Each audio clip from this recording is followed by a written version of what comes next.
Okay, hi. Might as well get started, I guess. My name is Phillip Blue Owl Hoosier. I will be your speaker this evening. This will not be your speaker this evening because we can't figure out how to make it work, but they keep bringing it out here and hoping. So I will try to be loud enough for you. Certainly, if the breeze picks up, or at least keeps up. Oh, thank you. Yes. It will be a very happy thing for us this evening. I am, what am I? I'm an actor, a gadabout, playwright. I've had plays performed across the country. I've had plays commissioned by many of the theaters here in town, including the Coterie and the Unicorn. I have appeared in a number of commercials and in short things before movies at the Tivoli. I did a series of those, reminding people to turn off their phones back when there was still a Tivoli. And stuff. I've now realized, I've been speaking here at the Shakespeare Festival for 30 years, since I was 5. So I'm going to go with that. And in case you have any of these questions, yes, it naturally grows this color. And it was a shark.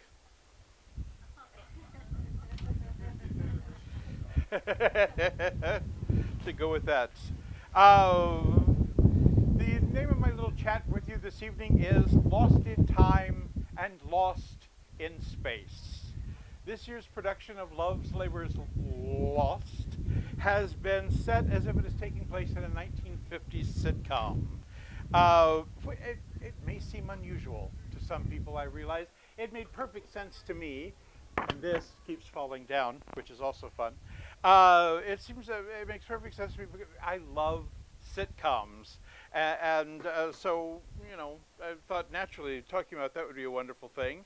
So I have about 20 minutes to convince you that, or at least give you some things to think about, that this is a good idea. And it makes a perfect sense.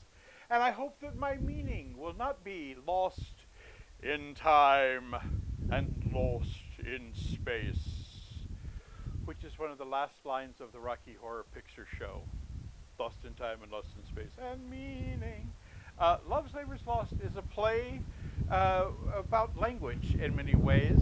It plays with language so much, the characters do particularly. They make so many puns, you might be able to call it a play on words. Puns, also one of my favorite things. Puns in sitcoms. Buckle in. Obviously, the character is very well educated and well read and well spoken. They are members of various courts, many of them, and they enjoy demonstrating their education by speaking intelligently, speaking easily, and speaking excessively. Even from the very beginning, the men of the court of Navarre, if you're not familiar with Navarre, it's a region between Spain and France. The court of Navarre swear an oath to pursue knowledge and not women. Women, in fact, will not be allowed within a mile of the court, it said. What happens next? Why, the Princess of France shows up with several women in her retinue, and hijinks ensue. We're certain their oath will fail. And why? We've seen this plot before, even if we've never seen this play. As soon as characters in something swear an oath that they will do something, it's a common trope. We've seen it again and again, mostly in reruns. We know it's not going to work out somehow. Characters will swear that they can do or perhaps not do something. There may even be a bet. Maybe they've bet that they can be, masters of their domain in a sitcom. And yet, as soon as we hear that they're doing that, we know what is going to happen. It could even be that Shakespeare's audience, the original audience for this, had the same expectations in a story that they would fail at what they were setting out to do. How then could anything that happens in this play surprise the characters or us? After all, we have the benefit of over 70 years of television and especially sitcoms to draw on. And yet, there are surprises ahead in this play because Love's Labour's Lost is, in many ways, an anti-comedy comedy. It plays fast and loose with a lot of tropes that we associate with Shakespeare comedies. They're usually disguises and multiple and mistaken identities. There's love and romance. There's a wise fool. There are often characters who go on journeys, and an ending with at least one marriage, and usually quite a few. One of those things doesn't happen in this play. And I want to leave it for you as a surprise, but it contains everything and its opposite. It celebrates language and all that it can be and do, and at the same time it mocks the way people use language, or perhaps overuse it and misuse it. It honors courtly life at the same time that it pokes fun at it. It even subverts our expectations of how a comedy ends. Look, Elizabethan England was a time of very sharp contrasts. The reign of Elizabeth I saw a great growth in trade, in exploration, and in naval power, and a growing economy that saw the expansion of the middle class. London grew rapidly, becoming a center of commerce and culture. And, as we see in the play, and if you can imagine such a thing, men typically held more overt power than women. Is this shocking to anyone? Society was rigidly structured with distinct classes. Entertainment also had an enormous growth, particularly in theater. The entire reign of the Tudors was also a time when language itself was changing, as was the way people thought about it. Whereas, closer to our time, following World War II, the U.S. emerged as not only a worldly political force, as Elizabethan England had been, but as the planet's leading industrial power. And we entered into what was called the Cold War, a period of rivalry between the U.S. and the Soviet Union, capitalism versus communism. There was an arms race and a space race, and proxy wars in Korea and Vietnam, but no direct large-scale military engagement between the two major forces. There was government support for education and home loans for soldiers, along with a booming economy, meaning the middle-class Americans had more discretionary income than ever before, and certainly much more than they had had during the Great Depression and World War II in that crisis period. There was a growth in global trade, and the U.S. expanded to its 49th and 50th states. And, like in Elizabethan England, there was also a great growth in exploration, this time including exploring space. And an unusual connection to a growth of a navy, the cosmonauts and astronauts, because not at the end of that means nautical. So sailors. There were sailors of the skies, sailors of the stars. But it was also, as in Elizabethan England, a time of sharp social contrasts, largely among economic and racial lines. Instead of the large cities, suburbs grew, and men typically held more power than women, often heading off to jobs in the city. Although women, who had become a great part of the workforce during the war, often kept their jobs, and for the first time accounted for a full 1/3 of the workforce. And entertainment grew as well. There was a golden age of Broadway theater, particularly musicals. And in music, 1940s rockabilly launched into 1950s rock and roll with its themes of young love and freedom from the oppression of middle-class society. There's also young love in this play, and they are trying to overthrow various forms of oppression. The rock and roll also provided rebellion against authority so that young baby boomers could rock around the clock. And then there was an addition to our homes for the first time, a new appliance called a television set. In 1950, less than 10% of American homes had a TV. By 1959, over 90% did. Language also grew and changed, incorporating many social changes in it as well. For instance, the growth of the auto industry led to more cultural and sexual freedom for young people, bringing us terms like burn rubber and classy chassis and backseat bingo. There was Sputnik and Beatniks and Greasers and Squaresville and L7 Daddy-O, and there were people who fought against the way language was changing.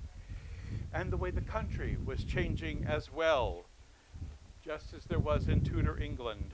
But as we should know, language grows and changes all the time. It has its own riz. New words and phrases are being coined all the time. Nowhere is that more true, of course, than in the Shakespeare plays. In this play alone, the naked truth is that if you wear your heart on your sleeve, you won't easily fall victim to cormorant devouring time, but be toasted with a wine glass full of Malmsey for your honorificabilitudinitatis. All of those things are things that come for the first time. We know them in this play. The naked truth, wear your heart on your sleeve, cormorant devouring time, the first use of the word Malmsey, and that 27-letter word honorificabilitudinitatis, which one character says in this, the longest word in Shakespeare. It is the state of being able to achieve honors. And because I learned how to say honorificabilitudinitatis, I like to say honorificabilitudinitatis as many times as I can in the course of this speech. And while there were people who tried to stop language from growing, there were others who wanted to go in a different direction, and they wanted to find a way to make language more impossible. It's a particular attitude toward language which is called euphuism. Not euphemism, but euphuism, which means learned or witty language. It is defined by Dr. Felicia Hardison-Londres as an effort to explore and expand the possibilities of English language through rhyming, antithesis, alliteration, taffeta phrases, and lexical borrowings from classical Greek, Latin, and contemporary foreign sources. The phrase taffeta phrases is used to describe language that is excessive and ornate, just like the fabric taffeta, which is so crisp and shiny, suggesting something similarly artificial. In fact, the phrase taffeta phrases is also one that we first know from this play, and it appears in it. So, what I want you to know is that if sometimes the language seems really excessive, you find yourself not understanding it so much, it's supposed to be that way.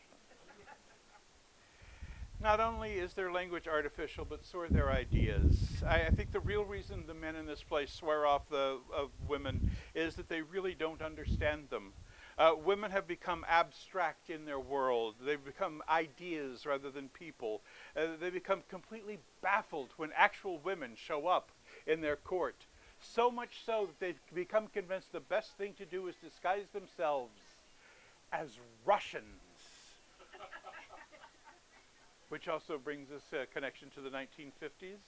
Before the Second World War, United States media was filled with opinion and reporting of what was deemed a failure and cultural disaster in the system of communism as it was manifestoed in Soviet Russia.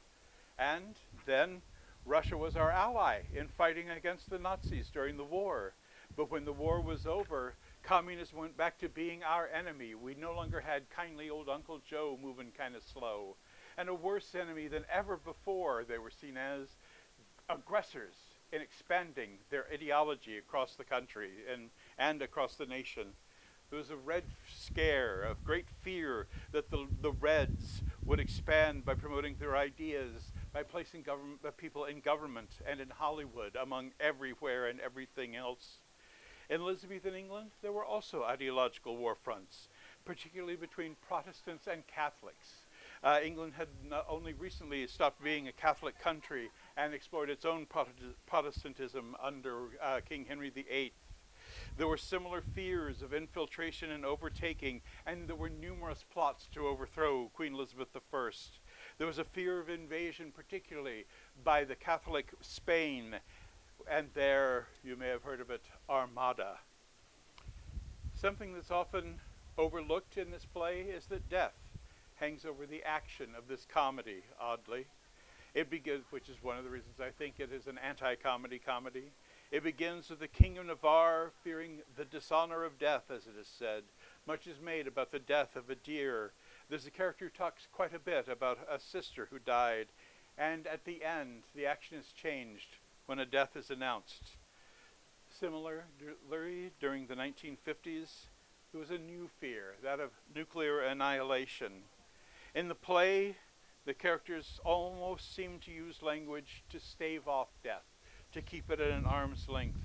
And in the 1950s, popular entertainment ignored the politics of the day and used laughter as a way to fend off any fear of destruction. Many of the situation comedies of the 1950s presented mostly idealized home lives of predominantly white suburban families composed of a happy housewife and mother, a wise father who disappeared off to work, mischievous but not yet rebellious children. They reinforced a view of a traditional family that embraced American capitalist values as opposed to those of communist Russia. And there were active messages from the governments that women could best serve as Cold War soldiers by keeping a good house and home and buying the latest fashions and appliances. Situation comedies all started with a married couple who actually played a married couple in the very first situation comedy on TV. There'd been others on radio before, but this is the first one on TV. The comedy incorporated many of their life experiences, including their pregnancy. Mostly, it took place in their New York City apartment, and one critic labeled the wife of the family as zany, but not dumb. They were, of course, Mary Kay and Johnny Stearns of the Mary Kay and Johnny Show. This is 1947 to 1950, well before I Love Lucy started in 54. It set a pattern, though, for many other real-life TV couples. George Burns and Gracie Allen played versions of themselves, as did Ozzie and Harriet, and, of course, Lucy and Ricky, or Lucy and Desi. In many ways, 1950s sitcoms functioned as propaganda for the American dream. They reinforced accepted social patterns, giving a kind of cultural anesthesia by presenting a world that looked contemporary but was free of any serious dangers or threats to that life. In many ways, these sitcoms are still with us, not just because they keep getting broadcast, but because our concept of the traditional nuclear family comes from them. Again, it's a reaction to the life that people had lived just a generation before in the Depression and World War II. Multiple generations lived together out of economic necessity during this time. You know, good night, John Boy. With the affluence of the post-war economy, the American dream included a single-family domicile. It's rare that a 50s sitcom showed more than 2 generations in one house. They also provide us with lessons about how to live and what to do, as if we all have a choice between being a Wally Cleaver or an Eddie Haskell. Because most sitcoms are episodic, rather than telling a longer story over several episodes or even a whole season, we also learn that patience it develops over time, as does understanding. They show that the journey is just as important as the destination, and perhaps most importantly, they impart a sense of optimism that things can work out, sometimes in the most unexpected ways. And so it is with this play. The men, as it progresses, put on a show called The Nine Worthies to show that they are worthy of the women. Now, at the time, in the Elizabethan England, the title of the show also would have been pronounced The Nine Wordies, punning on the way that they overuse language. And it sets the scene for the ending of this play. Consider, the men are doing this play to show that they are worthy. Do we think this is going to be any more successful than their oath? Of course not. First of all, they're men. Whatever they do is going to go wrong. And then, okay, one of my favorite lines from one of my favorite sitcoms is, because we're men, we're the human race's only failed gender. It's from a show called Coupling, one of my top 5 sitcoms of all time. Number 1 is The Dick Van Dyke Show. This play, this Love's Labor's Lost, doesn't end in the way we expect a comedy to end. In fact, it's almost a cliffhanger. Now, perhaps it was concluded in a play that you may or may not have heard of called Love's Labor's Won. But we don't know. This play is lost. It's a lost play of Shakespeare. It may have taken on another title. We don't know. It is mystery. But we have to ask ourselves: are the labors of these love stories truly lost, or is there another labor at hand? At the end of the play, we're left with two major questions: what is the purpose of education, and how is one worthy of love? But the worthies doesn't end; it gets interrupted. The play doesn't end. The action will continue, we're told at the end, for a 12-month and a day, and that 12-month and a day is too long for a play. And sitcoms don't end. They just continue on and on, their lessons and laughter comforting us with their innocence and their optimism and our own hope that perhaps someday, like Lucy, maybe we too can be in the show, and that we won't end up with our own loves, labors lost in time and lost in space and meaning. And thank you very much for your time. Thank you. Oh, thank you. I also love my little notebook. I brought this just for this. And so we have a few minutes if you have any further questions about the show or anything about the festival or the weather, which is fortunately gathering a nice little breeze, and I'm so glad of that for you. Fantastic. Yes. Yes. That is the theory that William Shakespeare did not write all. Uh-huh. And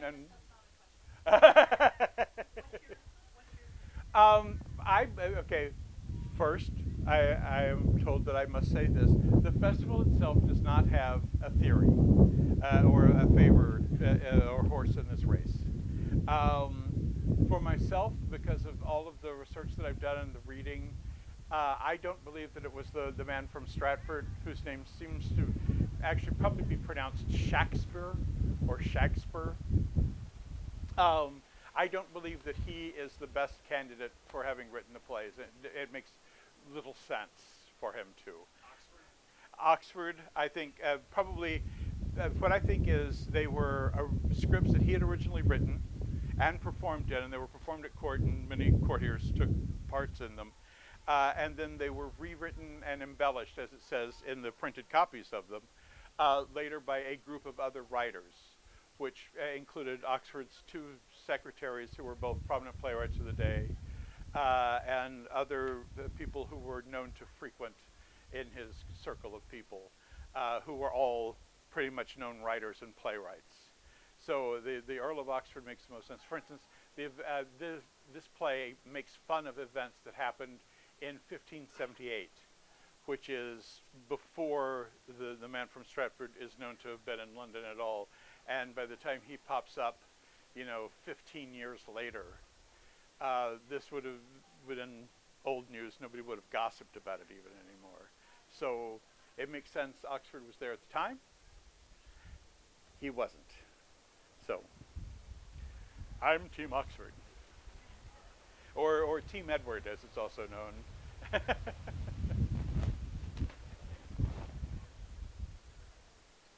Hang together, tent. Don't blow over. I think Dr. Bush is too.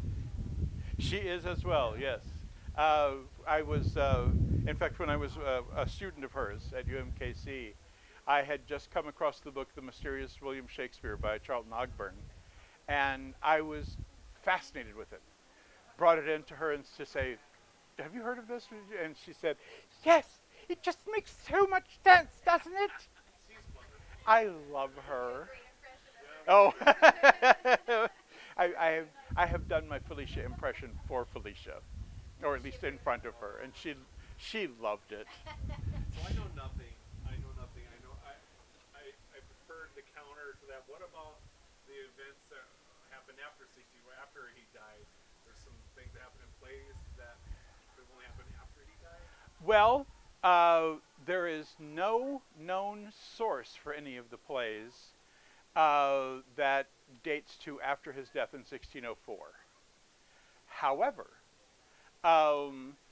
plays we know continue to be slightly rewritten, that people were brought in to punch up things or add jokes or something to them. So it seems that that's the case, that they continue to be added to until they became fixed. by like 1623. So Okay, now that I was like, yeah, what's the counter? What's that? yeah. Okay, cool. So this one's set in the 50s, you said? Yep, like a 50s sitcom Oh, that's cool. with that Christian Dior new look, which I was just hearing about on the radio. So Thank you so much. What's the etiquette for applause? for Like if they're in the middle of saying lines, but something resonates with you, do you wait until they finish? no, That's a good question. as I can tell you, I love to be interrupted by applause. Laughter and applause are the two things I love. That and coffee. That's great. Thank you, Mark. Thank you. Have a great evening, everybody.